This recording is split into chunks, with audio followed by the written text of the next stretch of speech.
এই মামলার ঘটনাটা হলো ওই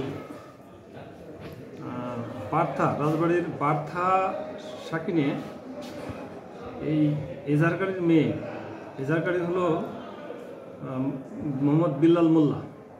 তার মেয়েকে আসামি, তার মেয়ে বিউটি বেগমকে এই আসামি লতিফ কাজী আগের দিন তাদের স্বামী স্ত্রী ঝগড়া 18 তারিখে 19/1 পরিকল্পিতভাবে তাকে খুন করার উদ্দেশ্যে প্রথমে তার মাথায় লক্ষ্য করে কোপ মারলে সে হাত দিয়ে ঠেকালে তার 2টা হাতেই কাটা জখম হয়।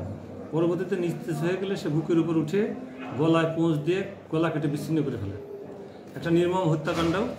এই মামলাটা স্বামীর বাড়িতে স্ত্রী হত্যা এবং আসামি একজন।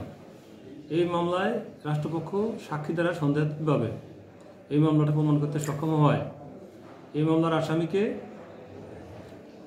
ফাঁসির আদেশ অর্থাৎ সর্বোচ্চ দণ্ডাদেশ এবং এর সাথে 50,000 টাকা অর্থদণ্ডের আদেশ দিয়েছেন বিজ্ঞ আদালত। এই আদেশের মাধ্যমে এরকম একটা চাঞ্চল্যকর হত্যাকাণ্ড, এই হত্যাকাণ্ডের সুষ্ঠু বিচার হয়েছে বলে রাষ্ট্রপক্ষ মনে করে এবং সংশ্লিষ্ট আদালতের বিজ্ঞ বিচারককে আমি এই দণ্ডাদেশের জন্য একটা ভালো জাজমেন্ট দেওয়ার জন্য আমি অভিনন্দন জানাচ্ছি।